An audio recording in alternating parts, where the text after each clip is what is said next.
Salut à tous et bienvenue sur AZ237. Êtes-vous d'accord que l'apparence vous rend présentable, séduisant ? Par exemple, les personnes au teint clair paraissent plus propres. Peut-on mesurer l'amour par l'apparence ? Plus vous êtes beau, plus vous êtes aimé. L'amour est-il si superficiel au point où certains se contentent du physique ? Aujourd'hui, nous vous présenterons l'histoire d'un jeune homme qui épousa une femme très laide. Elle avait l'air d'un singe. Regardons son histoire. Mais avant de commencer, j'aimerais vous rappeler qu'après avoir regardé cette vidéo, vous pouvez faire un tour sur notre chaîne pour découvrir de nombreuses histoires, à la fois incroyables, intéressantes et émouvantes. Et n'oubliez pas de vous abonner à la chaîne et d'activer la cloche de notification si vous êtes nouveau parmi nous. Après avoir assisté au mariage de son fils, Olga Konstantinov rentra chez elle heureuse. Elle était heureuse de voir à quel point les jeunes mariés étaient ravis. Puisqu'elle vivait dans un petit village où les nouvelles se répandaient rapidement, le lendemain, Paulina, sa voisine, arriva avec des questions. Alors, comment était le mariage ? Qui était là ? Paulina ne cessait de la harceler. Son fils avait déménagé vers la ville et ne lui rendait donc visite que lors des fêtes spécifiques. À chaque fois qu'elle en avait l'occasion, elle se vantait de l'excellent travail qu'il avait obtenu et de la façon dont il était apprécié en ville. Mais pour une raison inconnue, il n'aidait pas beaucoup sa mère. C'est la raison pour laquelle elle aimait s'immiscer dans la vie des autres. Quand Olga fut interrogée à nouveau, elle avoua qu'il n'y avait pas eu de fête, ils avaient simplement signé. Paulina répliqua que son fils avait eu un mariage magnifique et qu'il avait eu lieu dans le meilleur restaurant de la ville. C'était en effet une occasion unique dans une vie. « Vous n'avez même pas été au mariage de votre fille Valéra qu'elle est déjà divorcée », ajouta-t-elle.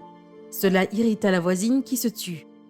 Le fils de Paulina s'était enfui de la ville pour échapper à l'armée. Il s'occupait désormais de la revente dans les marchés. Tandis que le fils d'Olga avait bel et bien servi comme matelot et décida ensuite de rester 5 ans sous contrat. Olga était fière de son fils et ne se vantait ni ne critiquait les autres. « Quelle est la profession de votre belle-fille ? Comment se sont-ils rencontrés ? Est-elle belle ?» Paulina ne cessait de l'assaillir de questions. Olga, qui en avait assez, répondit qu'elle était une jeune femme ordinaire qui travaillait comme infirmière sur le navire où ils s'étaient rencontrés. Paulina conclut.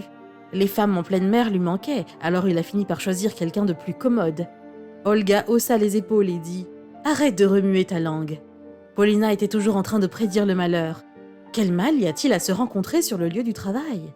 Puis Olga ajouta « Serait-il préférable de se rencontrer dans un bar ?» et défendit son fils en disant « Sergueï ne s'est pas marié parce qu'il s'ennuyait. » Au fil du temps, le contrat de Sergueï s'acheva et sa femme et lui décidèrent alors de retourner au village. Il aspirait maintenant à une vie de famille heureuse. La mère attendait avec impatience l'arrivée de son fils et de sa belle-fille adorée. Elle se précipita dans les magasins, achetant avec joie de la nourriture pour remplir la table de fête. Paulina était jalouse et demanda à leur rendre visite, mais Olga lui demanda d'attendre, déclarant que les enfants avaient besoin de se reposer après leur voyage en train durant toute la journée. Elle déclara ensuite « Serait-il amusant pour eux de vous regarder ?» Malgré le refus de son amie, Paulina vint chez eux dans la nuit en disant qu'elle voulait faire des crêpes. Cependant, elle mentait et entra directement dans la maison et Sergueï l'accueillit pour manger les tartes de sa mère avec eux et il la présentera à Medina. Elle dressa l'oreille en entendant le nom de la fille, se précipita à l'intérieur et vit la femme de Sergueï. Olga avait décrit la dame comme ordinaire, pourtant elle était pire que ce qu'on pourrait imaginer.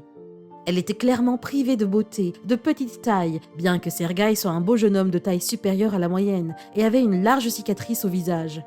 Paulina resta silencieuse et jeta juste un regard à son amie comme si de rien n'était. Pour le reste, Olga était simplement heureuse pour ses enfants. Dès leur retour à la maison, les jeunes gens commencèrent à chercher un emploi. Sergueï commença à travailler comme mécanicien agricole, tandis que Medina travaillait comme ambulancier, car le personnel médical était toujours en demande, surtout dans les institutions gouvernementales. Leur maison était paisible et ils étaient tous diligents et habitués à vivre de la terre. Olga faisait la queue dans un magasin lorsque Paulina s'approcha d'elle et lui murmura « Est-il vrai que votre fils a épousé cette femme ? Elle est si peu séduisante qu'elle ressemble à un singe et elle donnera naissance à des enfants moches. Soyez prévenante et dites à votre fils d'en trouver une autre avant qu'il ne soit trop tard, » conseilla Paulina. Quelle absurdité ! Pourquoi rompraient-ils leur serment d'allégeance à Dieu si tout allait bien ? Olga lui répondit en chuchotant. Vous ne voyez que ce qu'il y a de l'extérieur et je n'écouterai pas vos opinions. Selon elle, la raison la plus importante était qu'ils s'aimaient. Malgré son apparence repoussante, Medina avait finalement gagné la confiance des villageois. Elle était intelligente et connaissait bien son travail. De façon étonnante, Paulina, grâce à Medina, avait pu se débarrasser de ses problèmes de dos. Les médicaments étaient tous prescrits de manière appropriée. Les voisins, en revanche, n'avaient pas confiance en la sincérité de Medina. Ils pensaient que n'importe quel médecin aurait pu les aider. Medina s'adaptait, écoutait toujours son mari et respectait sa belle-mère. Cette dernière soutenait sa belle-fille sans se soucier de son apparence. Certains individus rayonnent de l'intérieur et leurs défauts et leur apparence physique ne sont pas remarqués. Medina était l'une de ces personnes. Elle ne refusait jamais d'aider les autres, elle adorait son mari et s'occupait de lui. Lui aussi aimait sa femme. Il était un vrai gentleman et un défenseur qui ne se souciait pas de ce que les autres pouvaient penser d'elle. Une tragédie frappa le village pendant une journée de travail. Un établissement de bains prit feu non loin de l'hôpital. Quand Medina vit le feu, elle laissa tout tomber et commença à courir pour porter secours. De nombreuses personnes avaient déjà réussi à se rassembler et attendaient là, bouche bée. Ils criaient en disant qu'une petite fille avait bien été laissée dans la baignoire. Lorsque Medina apprit l'existence de l'enfant, elle écarta les spectateurs et décida de se jeter dans la mêlée. Les gens criaient et on l'avertissait que c'était une situation dangereuse et qu'elle devrait attendre les équipes de pompiers. Elle sortit plus tard du feu, serrant un petit enfant dans ses bras, juste au moment où la vieille maison de bain en bois s'effondrait. Le feu fut rapidement éteint et les pompiers n'auraient pas pu sauver l'enfant et elle aurait péri.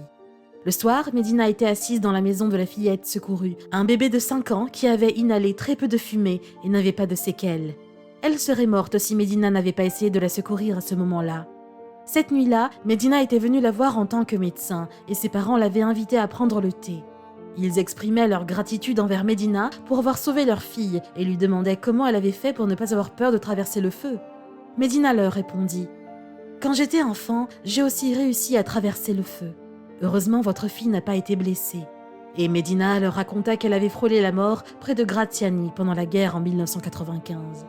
Les citoyens ordinaires étaient contraints de défendre leur maison pendant que les troupes chassaient les insurgés.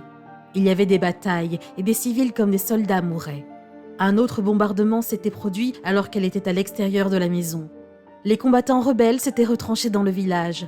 Un soldat russe remarqua une fille piégée dans l'incendie d'une maison et se précipita pour la sauver. Il risqua sa vie pour la sortir hors de la maison. Medina partageait ses souvenirs passés. Elle ne savait pas trop comment réagir face à cet homme jusqu'à ce qu'elle le voie vêtu d'un treillis de l'armée. Les deux camps, selon eux, se faisaient tromper. Medina fit un sourire mélancolique. Le guerrier la ramena à sa mère, mais il mourut après avoir inhalé de la fumée. En conséquence, il remit son talisman à Medina avant de mourir, et il lui sert de talisman depuis lors. Elle portait un collier avec un pendentif autour du cou. Le grand-père de la jeune fille secourue commença à s'étouffer en saisissant sa poitrine. Medina se précipita vers lui, tentant de l'aider. « Que s'est-il passé après » demanda-t-il. Medina répondit qu'ils ont caché le cadavre du soldat et l'ont enterré furtivement dans leur cimetière au milieu de la nuit. « Avez-vous eu vos cicatrices au visage à cause de cela » demanda une jeune femme. Medina répondit par un non. L'autre petite fille tenta de la rassurer. « Tu es magnifique. »« Et vous n'avez aucune idée de qui était ce soldat » demanda la mère de la jeune fille. Il n'y avait aucun document sur lui, nous ne savons rien de lui. Je pense que ses collègues n'ont jamais su ce qui lui était arrivé. L'identité du soldat était gravée sur le pendentif.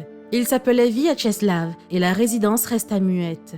Le vieil homme comprit qu'il s'agissait de son fils, à qui il avait remis le pendentif avant son départ pour le service. Par hasard, après tant d'années, il apprit la mère vérité. Medina enleva la chaîne et la remit au grand-père.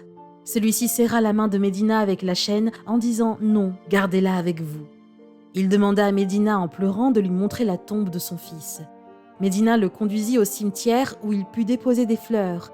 Le fils du grand-père était mort en sauvant une petite enfant qui, inspirée par l'héroïsme du soldat inconnu, décida de consacrer sa vie à la protection des autres. Elle rendit la pareille à son sauveur en accomplissant le même acte héroïque en sauvant la fille de sa sœur. Quelle est votre opinion au sujet de cette histoire? Dites-le nous dans les commentaires. Si vous avez aimé cette vidéo, alors cliquez sur le bouton j'aime et partagez-la autour de vous. À très bientôt sur AZ237.